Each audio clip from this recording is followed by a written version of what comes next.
You know how some people just seem to be living in the future? Well, Tim Ferriss is definitely one of those people.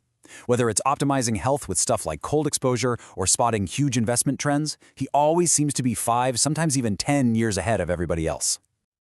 And look, this isn't just hype. The neurobiologist Andrew Huberman actually compares this ability to that of a Nobel laureate, Ramona Cajal. Now, this was a scientist famous for looking at nerve cells and somehow just knowing how the living brain worked. He had this incredible knack for picking the most important questions of his time, and it really seems like Ferriss has that same kind of talent for life, for business, and for health.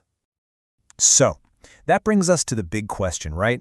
Is this some kind of magic trick, a superpower he was born with, or is it something we can actually understand? Well, the answer is that his success is no accident. It's the result of a system, a framework that we can break down and, maybe even use ourselves. At the very heart of this framework is a specific set of questions. Think of them like precision tools he uses to find where the future is quietly taking shape, long before it ever hits the mainstream. All right, so what are these questions? First up, what are the smartest, most technical people, the so-called nerds, obsessing over in their free time? That's where passion meets real expertise. Second, what are the wealthy doing now that millions might be doing in a decade? Think personal chefs, which eventually led to meal prep services for the rest of us. Third, where are people hacking together clumsy, awkward fixes for a problem? Because that signals a huge, unmet need. And finally, who are the unconventional thinkers? The people asking questions that make everyone else in their field a little uncomfortable. That's where you find the real bleeding edge. Now, what's really interesting is how he categorizes his search. He looks for 3 things. First, the genuinely new, like when he started using these early kind of painful continuous glucose monitors to track his own metabolism. Second, the very old. We're talking ancient practices like cold baths that are now being studied for mood. And third, and this is my favorite, the orphaned. These are ideas from old literature, say obscure Soviet-era texts on athletic performance, that have been completely forgotten by modern science. And this leads us to a really crucial part of his philosophy. If you want to know what's coming next, you can't just look in academic journals. The most cutting-edge, actionable info, well, it's often somewhere else entirely. Ferriss has this core belief that high-stakes practitioners, we're talking elite coaches whose multi-million-dollar jobs depend on getting results, they will always be ahead of the peer-reviewed papers. They have to find what works, like right now. The science to prove it? That might not show up for another 3 to 5 years. He's looking for what works in the real world under real pressure. So here you can actually see the path he's talking about. Innovation doesn't start in the middle. It starts at the absolute edges. He points out that new performance compounds are often tested on racehorses or used by people with wasting diseases first.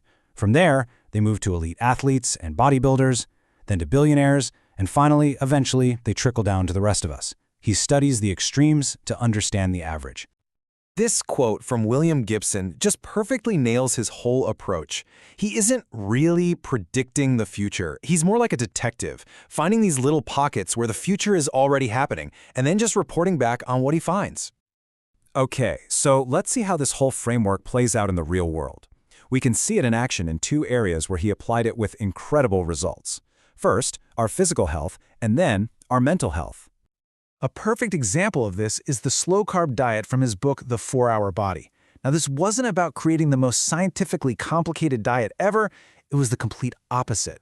He took insights from practitioners, from bodybuilders, from self-experimenters, and he boiled it all down to a set of super simple rules designed for just one thing, making it easy to stick to. The rules themselves are so simple. Avoid white carbs, don't drink your calories, eat protein for breakfast, no fruit, and then, and this is the genius part, 1 cheat day a week, where you can go absolutely crazy. This built-in release valve is a psychological masterpiece. It's not just about what to eat, it's a system designed so people can actually follow it, which is exactly why it worked for so many.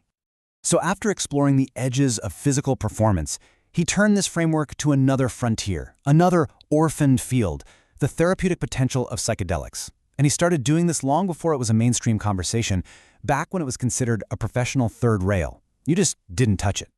And he didn't just talk about it. He put his money where his mind was. By finding those key unorthodox thinkers at places like Johns Hopkins, his projects have funneled millions into foundational research. This literally helped drag the entire field from the fringe right into the scientific mainstream. So what's the big takeaway from all this? Well, this framework isn't just for investing or writing a best-selling book. It's really a mental model, a system you can use to approach pretty much any complex problem or goal in your own life. It all comes down to asking better questions. One of his most powerful questions is this one. When you're faced with some huge, daunting task, instead of just bracing for the struggle, he asks, what might this look like if it were easy? This question forces your brain to stop looking for complexity and start searching for a simpler, more elegant path you might have totally missed otherwise. And check out this counterintuitive twist. For a guy who's famous for optimization, one of his key strategies for a better life is de-optimization. This is the conscious choice to just stop measuring certain things, to stop reading books on a topic, or to just delete a social media app. It's all about reducing the cognitive load to improve your overall quality of life, not just one tiny metric. At the end of the day, the Ferriss Framework is really a testament to the power of asking good questions. It shows that seeing the future isn't about having a crystal ball. It's about having the courage to ask unorthodox questions and the discipline to really listen for the answers, especially in those quiet, overlooked corners of the world. So the final question is really for you.